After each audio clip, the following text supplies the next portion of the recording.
ஹல்லேலூயா. எனக்கு பிரியமான கர்த்தருடைய பிள்ளைங்களே, எடுத்து வாசிக்கலாம். எதுக்காக இயேசு உயிர் தெழுந்தார்? 2 கொரிந்தியர் 5:15 வாசிங்க. 2 கொரிந்தியர் 5:15 வசனம். பிழைத்திருக்கிறவர்கள் இனி தங்களுக்கென்று பிழைத்திராமல் தங்களுக்காக மரித்து எழுந்தவருக்காக பிழைத்திருக்கும்படி, ஆமீன், அவர் எல்லாருக்காகவும் மரித்தார் என்று நாம் என்ன செய்யறோம்? நிதானிக்கிறோம். ஒரு அல்லேலூயா சொல்லுங்க. இயேசு எதுக்காக உயிர் தெழுந்தாருன்னா, அல்லேலூயா, ஆமென், நம்மளை வாழ வைக்க. அல்லேலூயா. நம்மளை ஆண்டவர் பிழைக்க வைக்க, நம்மளை வாழ வைக்க தான் இயேசு உயிரோடு எழும்பினார். அதனால பிழைத்திருக்கிறவர்கள் இனி தங்களுக்கென்று பிழைத்திராமல் மரித்து உயிரோடு எழும்பின இயேசுவுக்காக நாம் பிழைக்க வேண்டும். அல்லேலூயா, ஆமென். இயேசு எதுக்காக உயிர் தெழுந்தார் சொல்லுங்க? நம்மளை வாழ வைக்க. அதுக்கப்புறம் நம்மளும் யாருக்காக தான் வாழணும் சொல்லுங்க? இயேசுவுக்காக தான் நம்ம வாழ்றோம். அப்படித்தான் ஆமென் சொல்லுங்க. யாருக்காக வாழ்றோம் சொல்லுங்க? இயேசுவுக்காக வாழ்றோம். எதுக்காக இயேசுவுக்காக வாழ்றோம்? மரித்து உயிரோடு எழும்பி பரலோகம் போன இயேசு கிறிஸ்து ஒரு நாள் வரப்போகிறாரு. வந்து என்னையும் என் குடும்பத்தையும் என்ன செய்ய போறாரு? அப்படியே என்ன செய்ய போறாரு? எலியாவை அக்கினி ரதத்துல குதிரையில தூக்கிட்டு போன மாதிரி எங்களை என்ன செய்ய போறாரு? ஏசப்பா எங்களை எடுத்துக்கொண்டு போக போறாரு. எங்களை லிப்ட் பண்ணி, ஆமென், டேக்கப் ஆகி ஆண்டவர் கொண்டு போக போறாரு. கைத்தட்டி. அதுக்காக தான் நம்ம பிழைக்கிறோம். அல்லேலூயா. அதுக்காக தான் நம்ம பிழைக்கிறோம். இனிமே யாருக்காக நம்ம பிழைக்கணும்னா, நமக்காக மரித்து உயிரோடு எழும்பின இயேசுவுக்காக தான் நம்ம பிழைக்கணும். அதுக்காக தான் அவர் மரித்து இருக்கிறார். ஆமென் சொல்லுவாங்க. ஆமென். ஒரு சிலர் சொல்லுவாங்க, எனக்கு வாழவே பிடிக்கலையா, என் பிள்ளைங்க சரியில்லை, ஆமென், என் மகா சரியில்லை, என் பிள்ளைங்க சரி, எனக்கு வாழவே பிடிக்கல, நான் யாருக்கு ஏன் வாழ்றேன்னே எனக்கு தெரியல அப்படின்னு சொல்லுவாங்க. ஆனா நீங்களும் நானும் யாருக்காக வாழ்றோம்னா, இயேசுவுக்காக வாழ்றோம், கர்த்தருக்காக வாழ்றோம். என் மீட்பர் உயிரோடு எழும்பி இன்னைக்கு பரலோகத்தில் இருக்கிறார். எத்தனை பேர் நம்புறீங்க? இயேசு இன்னைக்கு உயிரோட என்ன செய்ய பரலோகத்தில் இருக்கிறாருங்க. நீங்கள் நானும் ஆராதிக்கிற தேவன் செத்து போன தெய்வம் அல்ல. ஆமென். அல்லேலூயா. கல்லையோ மண்ணையோ நம்ம வணங்கல. உயிரோடு எழும்பி நான் மரித்தேன், ஆகிலும் சதா காலமும் உயிரோடு இருக்கிறேன் என்று சொன்ன இயேசுவை நாம் ஆராதிக்கிறோம். அல்லேலூயா. இன்னைக்கு இப்ப சரிங்க பாச, இன்னைக்கு அவர் என்ன செஞ்சுக்கிட்டு இருக்கிறாரு? இன்னைக்கு உங்களுக்காக எனக்காக இயேசு கிறிஸ்து பிதாவின் வலது பார்சத்திலே அவர் பரிந்து பேசி கொண்டிருக்கிறாரு. அல்லேலூயா. உயிரோட இருக்கிறாருங்க. நம்ம என் மீட்பர் உயிரோட இருக்கிறாரு. நம்ம இயேசு உயிரோட இருக்கிறாரு. இன்னைக்கு என்ன செய்யறாரு? ஏன் இயேசு உயிரோட இருக்கிறாரா? இன்னைக்கு என்ன செய்யறாரு? அல்லேலூயா. உனக்காக, உன் குடும்பத்துக்காக, ஓ ஆமென் கண்ணீருக்காக, ஓ இல்ல இயலாமைக்காக, உனக்கு இல்லாததுக்காக என் இயேசு பிதாவினிடத்துல பரிந்து பேசி கொண்டிருக்கிறாரு. இன்னைக்கு என் மீட்பர் உயிரோட உனக்காக மன்றாடி கொண்டிருக்கிறாரு, உனக்காக ஜெபித்து கொண்டிருக்கிறாரு. கைத்தட்டி இயேசுவின் நாமத்தினால். அல்லேலூயா. என் அன்புக்குரியவர்களே, ஆகையினால ஆமே நம்ம இந்த வாழ்ற ஒரு வாழ்வு, ஆமேன், அது இயேசுவுக்காக. பவுல் சொல்லுகிறாரு, ஆமேன், இனி வாழ்வது நான் அல்ல, அல்லேலூயா, கிறிஸ்துவே என்னில் என்ன செய்கிறாரு? வாழ்கிறார். ஆமேன். இனி வாழ்றது நம்ம வாழக்கூடாது, இயேசுதான் இனி நமக்குள்ளேருந்து வாழணும். அல்லேலூயா. பவுல் சொல்றாரு, ஆமேன், பழைய மனுஷன் சிலுவையில் அறையப்பட்டுட்டான், பவுல் சிலுவையில செத்து போயிட்டான், பவுல் அந்தோனி சிலுவையில மரிச்சு போயிட்டான். ஒவ்வொரு பேரையும் போட்டுக்கோங்க. அல்லேலூயா. பழைய மனுஷன் என்ன செய்யிட்டா? செத்து போயிட்டான். இனி என்ன செய்யறான்? புது மனுஷன் வாழ்றான். ஆமென். அவனுக்குள்ள இயேசு இருக்கிறாரு, கிறிஸ்துவே என்னில் வாழ்கிறாரு. அல்லேலூயா. நான் விசுவாசிக்கிறேன், உங்க பிள்ளைகள் மூலம் சபை உங்க குடும்பத்துல எழுப்புதல் உண்டாக போகுது. உங்க குடும்பத்துல ஒரு பெரிய ஜெப ஆவி ஊட்டப்பட போகுது. உங்க பிள்ளைங்க எந்த நேரமும் பைபிள் வாசித்து ஜெபம் பண்ணிக்கிட்டே இருக்க போறாங்க. அல்லேலூயா. உங்க குடும்பத்தில் இருக்கிற எல்லா சபிக்கப்பட்ட ஆவியும் சாப பிசாசியும் சிறு பிள்ளைகளை கொண்டு கத்த துரத்த போகிறாரு. அல்லேலூயா. எல்லா ஆமென் இருளின் ஆவிகளை ஆண்டவர் ஆமென் உங்க குடும்பத்தை விட்டு துரத்த போகிறேங்கிறார். சோத்திரம். அதுக்காக தான் ஆமென் மரணத்தின் அதிபதியா இருக்கிற சாத்தான ஆமென் ஆண்டவர் மரணத்தினாலே கொன்னு போட்டார். அல்லேலூயா. தம்முடைய மரணத்தினாலே சாத்தானை ஜெயித்தாரு. அல்லேலூயா சொல்லுங்க. அதான் அந்த மரண கொண்டு மரணத்தை கொண்டு வருகிற அந்த இருளின் ஆவி நம்ம குடும்பத்திலிருந்து அந்த ஆவிதான் கிரியை செய்து பலவீனத்தை உண்டாக்குறது, சோர்வை உண்டாக்குறது. ஆமேன். அல்லேலூயா. வாழவே பிடிக்காம, வாழ்வே பிடிக்கல, வாழ்க்கையே பிடிக்கல, என்ன வாழ்க்கைன்னு வாழ்க்கையை போரடிக்க வைக்கிறது. இது எல்லாம் அந்த இருளின் மரண ஆவிகள். அல்லேலூயா. அந்த இருளின் ஆவிய மரணத்தை ஜெயிக்க தான் இயேசு உயிர்த்தெழுந்தாரு. மரணமே உன் கூரங்கே, பாதாளமே உன் ஜெயமெங்கே என்று சொல்லி கர்த்தர் மரணத்தையும் ஆமென் பாதாளத்தையும் பாவத்தையும் ஆண்டவர் என்ன செஞ்சாரு? ஜெயித்தார். கைத்தட்டி இயேசுவின் நாமத்தினாலே. அல்லேலூயா. என் காதுகளை நான் கேட்கிறேன், என் காதுகளை கேட்கிறேன். உங்க வீடுகளை எந்த நேரமும் ஆமேன் துதி சத்தம் உண்டாகி கொண்டே இருக்குது, ஜெப சத்தம் உண்டாகி கொண்டே இருக்குது. உங்களால ஜெபிக்காம இருக்கவே முடியாது, உங்களால் பைபிள் வாசிக்காமல் இருக்க முடியாது. உங்கள் பிள்ளைங்க ஆமேன் அழுது அழுது ஆமேன் என் தரிசனத்தில் பார்க்குறேன். ஆமேன் உங்கள் பிள்ளைங்க உங்கள் வீட்டில் அழுது அழுது ஜெபிக்கிறாங்க. அந்த தெருவில் இருக்கிற பிசாசெல்லாம் ஓட போகுது, பிசாசெல்லாம் உங்கள் வீட்டுக்கு அலறி ஓட வரப்போகுது, ஓடி வரப்போகுது. ஆண்டவர் கொண்டு வரப்போகிறாரு. நீங்கள் பயந்துடக்கூடாது. உங்கள் சிறு பிள்ளைகளை கொண்டு ஆண்டவர் துரத்த போகிறாரு. இயேசுவின் நாமத்தில் புறப்பட்டு போன்னு சொல்லும் போது உங்க பிள்ளைங்க மூலமா பிசாசு ஆண்டவர் துரத்த போகிறாரு. கைத்தட்டி இயேசுவின் நாமத்தினாலே. ஆண்டவர் தெளிவா சொல்றாரு, நம்ம சபையில நம்ம பெரியவங்களெல்லாம் வெட்கப்படுத்தும்படி ஆண்டவர் பிள்ளைகளை எழுப்ப போகிறார். அல்லேலூயா.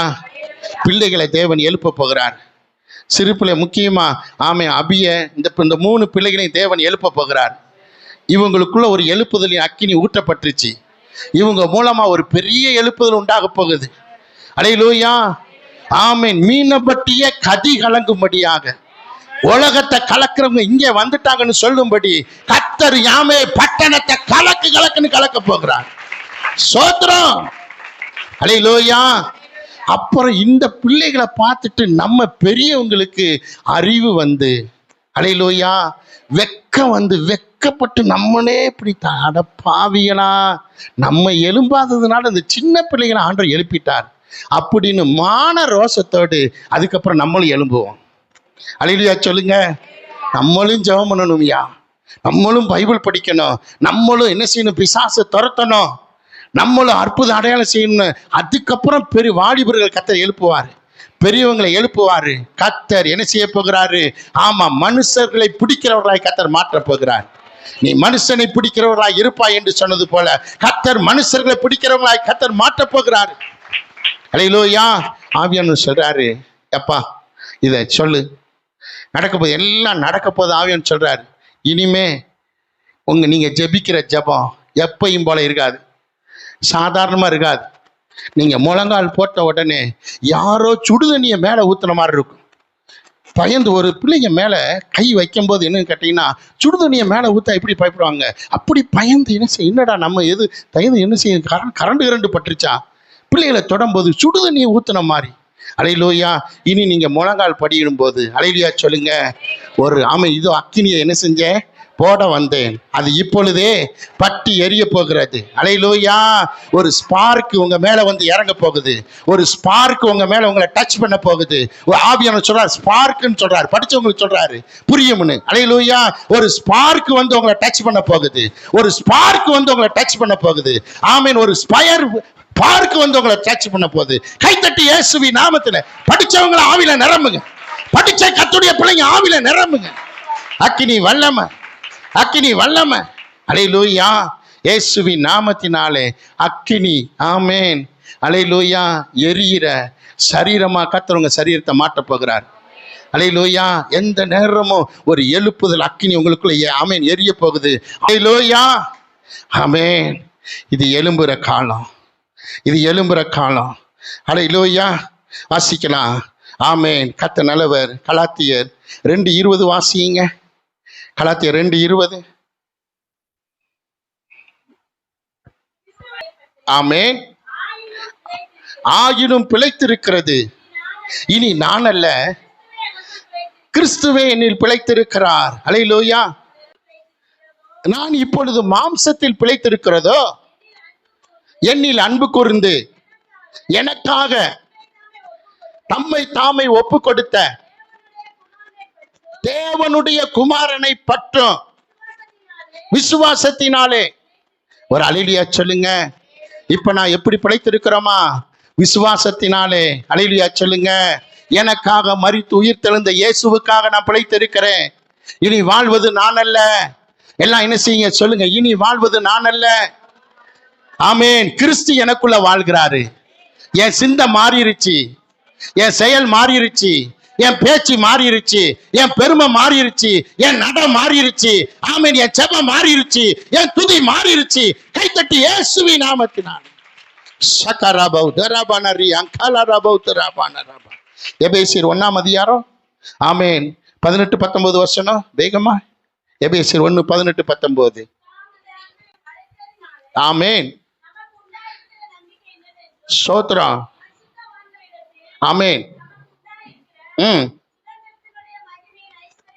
இன்னதென்றோம் கிறிஸ்துவை மரித்தோரிலிருந்து எழுப்பி அவரிடத்தில் நடப்பித்த பலத்த சத்துவத்தின் வல்லமைப்படியே விசுவாசிக்கிறவராகிய நம்மிடத்தில் காண்பிக்கும் தமது வல்லமையின் மகா மேன்மையான மகத்துவம் இன்னதென்றோம் நீங்கள் அறியும்படிக்கு அவர் உங்களுக்கு பிரகாசம் உள்ள மனக்கண்களை கொடுக்க வேண்டும் என்று. அல்லேலூயா சொல்லுங்க. நம்ம கண்கள் பிரகாசம் அடைய போகுது. நம்ம ஆவியானவர் பிரகாசிக்கிற ஆவியானவர். அல்லேலூயா சொல்லுங்க. அவருக்குள் ஜீவன் இருந்தது. அந்த ஜீவன் மனுஷருக்கு எப்படி இருந்துச்சா? ஒளியா இருந்துச்சு. ஒளி என்ன செய்யும் சொல்லுங்க? பிரகாசிக்கும். அல்லேலூயா. ஒளி பிரகாசிக்கும். எனக்கு பிரியமான கர்த்தருடைய பிள்ளைங்களே, இந்த பரிசுத்த ஆவியின் வல்லமை வந்த உடனே நம்மளை ஆண்டவர் என்ன செய்ய போறாரு? எழும்பி பிரகாசிக்க வைக்க போகிறாரு. அல்லேலூயா. எழும்பி பிரகாசிக்க வைக்க போகிறாரு. அந்த ஒளி நம்ம மேல வந்து என்ன செஞ்சிருக்கு? இறங்கி இருக்குது. நம்மளை தேவன் பிரகாசிக்க வைக்க போகிறாரு. கரங்களை தட்டி கர்த்தரை நாம் ஸ்தோத்திரிப்போம். ஆமென். ரோமர் 8:11 வாசிங்க. ரோமர் 8:11. அன்றியும் இயேசுவை மரித்தோரிலிருந்து எழுப்பினவருடைய ஆவி உங்களில் வாசமாயிருந்தா, நல்ல கவனமா கவனிங்க. கிறிஸ்துவை மரித்தோரிலிருந்து எழுப்பினவர் உங்களில் வாசமாயிருக்கிற தம்முடைய ஆவியினாலே சாவுக்கேதுவான உங்க சரீரங்களை அவர் என்ன செய்வாரா? உயிர்ப்பிப்பார். அல்லேலூயா சொல்லுங்க. 2 உயிர்ப்பிப்பு நடக்க போகுது. உயிர்ப்பிப்பு என்னன்னு கேட்டீங்கன்னா, நம்ம மரிக்கிறதுக்குள்ள ஏசப்பாட்ட போறதுக்குள்ள ஒரு உயிர் மீட்சியின் வல்லமை என்ன செய்ய போகுது? இறங்க போகுது. அதுக்கப்புறம் இன்னொரு உயிர்ப்பிப்பு நடக்க போகுது. என்ன உயிர்ப்பிப்புனா, ஒருவேளை கிறிஸ்து வருகிறதுக்கு முன்பதாக நாம் மரித்து விட்டோம்னா, நம்ம மரித்தோரிலிருந்து உயிரோட நம்மளை எழுப்ப ஆமென் தேவ வல்லமை நமக்குள்ள பலன் செய்ய போகிறது. ஒரு அல்லேலூயா சொல்லுங்க.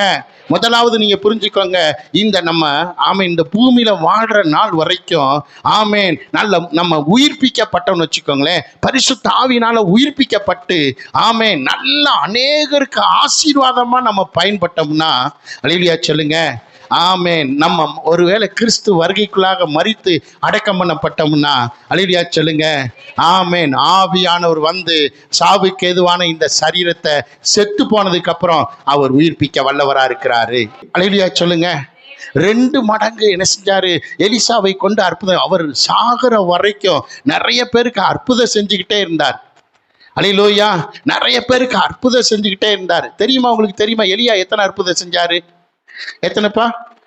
7. எலிசாவை கொண்டு 14 அற்புதம். ஒரு அல்லேலூயா சொல்லுங்க. ஆமென். எனக்கு அன்பான கர்த்தருடைய பிள்ளைங்களே, இன்னைக்கு ஆண்டவர் எலிசா மரிக்கிற வரைக்கும் அற்புதம் செஞ்சுக்கிட்டே இருந்தார். அல்லேலூயா சொல்லுங்க. அது பழைய ஏற்பாட்டு காலம், இது புதிய ஏற்பாட்டு காலம். நதி போல அபிஷேகம் பாயிற காலம். நீங்களும் நானும் சாகிற வரைக்கும் அற்புதம் செய்ய போறோம். சாகிற வரைக்கும் நிறைய ஆத்துமாக்களை விடுவிக்க போறோம். நிறைய பிசாசுனால கட்டப்பட்டவங்களை விடுதலையாக்கி கொண்டு வர போகிறோம். நிறைய பேருக்கு சுகம் கொடுக்க போகிறோம். அல்லேலூயா சொல்லுங்க. சாகிற வரைக்கும் அற்புதம் செய்ய போறோம். மரிச்ச உடனே இயேசு நமக்கு அற்புதம் செய்ய போறாரு. அல்லேலூயா. நம்மளை ஆண்டவர் உயிரோட எழுப்ப போகிறார். அதான் நம்ம தேவை செய்யற அற்புதம். கைத்தட்டி இயேசுவின் நாமத்திலே அப்படி நான் முழங்கால் படியிட்டு, என் அன்பான கர்த்தருடைய பிள்ளைங்களே, ஆமே, நம் இந்த உயிர் தெழுந்த இயேசு நம்மளை வாழ வைக்கிற தேவனா இருக்கிறாரு. நம்மளை வாழ வைக்கிற தேவனா இருக்கு. நமக்கு வழிகாட்டுற தேவனா இருக்கிறாரு. நம்மளை பிரகாசிப்பிக்கிற வைக்கிற தேவனா இருக்கிறார். சாவுக்கு ஏதுவான இந்த சரீரத்தை உயிர்ப்பிக்க அவர் வல்லவரா இருக்கிறாரு. உயிர் தெழுந்த ஆமென் தேவனால சாவுக்கு ஏதுவான இந்த சரீரத்தை அவர் உயிர்ப்பிக்க வல்லவரா இருக்கிறாரு. சகரியா 4:6 ஒருத்தர் வாசிங்க. சகரியா 4:6.